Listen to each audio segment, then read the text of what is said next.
akože dosť sme vytriezveli, čo sa týka podnikania v tejto oblasti.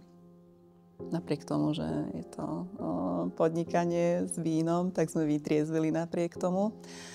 Ale veľmi veľa sme sa naučili o Slovensku ako takom, o ľuďoch na Slovensku. Veľmi veľa sme sa naučili o komunitnej spolupráci, keďže toto je taká oblasť, ktorá si naozaj vyžaduje spoluprácu rôznych subjektov, rôzneho charakteru, či už lokálne, alebo aj v celoslovenskom meradle. Zistili sme, že aký je tento trh segmentovaný, ako často sa menia chute Slovákov, čo sa týka vína.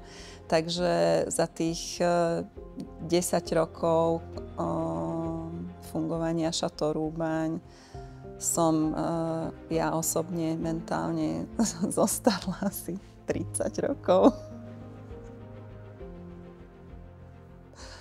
Ale nechcem sa samozrejme sťažovať, lebo tá práca je naozaj krásna.